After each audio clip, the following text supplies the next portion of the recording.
ઝઘડિયાના ધુમલ્લા માગપોર ગામમાં રમાતા જુગારધામ ઉપર પોલીસે રેડ કરીને લાખો રૂપિયાના મુદ્દામાલ સાથે 8 ઈસમોની અટકાયત કરી. જોકે 2 ઈસમો ભાગી છૂટવામાં સફળ રહ્યા હતા. ભરૂચ એલસીબી પોલીસે રેડ પાડતા જ નાસભાગ મચી જવા પામી હતી.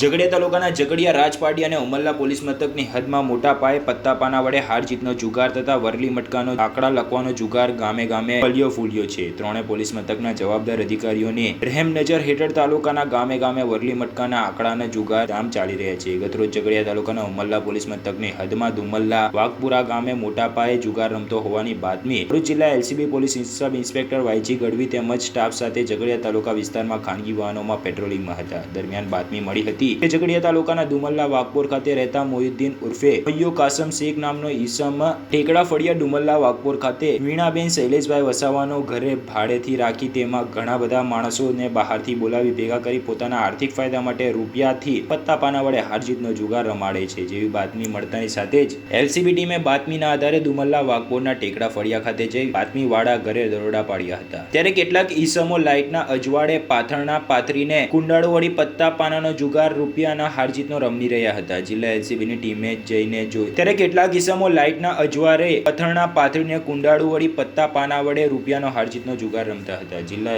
એલસીબી ટીમને જોઈને તેઓ નાસભાગ કરવા લાગ્યા હતા. જે પૈકી 8 ઇસમોને એલસીબી પોલીસે ઝડપી પાડ્યા હતા. ત્યારે કેટલાક ઇસમો ઘરના પાછળના દરવાજા વડે નાસી છૂટવામાં પણ સફળ રહ્યા હતા. ભરૂચ એલસીબી પોલીસે 8 ઇસમોની પૂછપરછ કરી તેમની અંગઝડતીમાંથી તથા બાજી પરના રોકડ રકમ રૂપિયા મળી ₹1,12,800 તથા 10 મોબાઈલ ફોન તથા પ્લાસ્ટિકના કોઈન મળી કુલ કિંમત ₹1,27,800 મુદ્દામાલ જપ્ત કર્યા છે. ભરૂચ જિલ્લા એલસીબી પોલીસે મોહિદ્દીન ઉર્ફે મૈયો કાસમ શેખ ટેકડા ફળિયા ધુમલ્લા વાઘપોર અશ્વિન ગોપાલ વસાવા વિશાલ પ્રકાશ અધ્યારુ સુરેશ ચંદુ પાટણવાડિયા મેઘજી નેમિયા વસાવા સબ્બીર ખાન આસિફ ખાન પઠાણ નામશરણ ઝીણાભાઈ સિકલીગર ઉસ્માન અલી ઇસ્માઇલ અલી શાહ વિરુદ્ધ નામજોગ તથા અન્ય 2 ભાગી ગયેલ ઇસમો વિરુદ્ધ ઉમલ્લા પોલીસ મથકમાં ફરિયાદ નોંધાવી છે.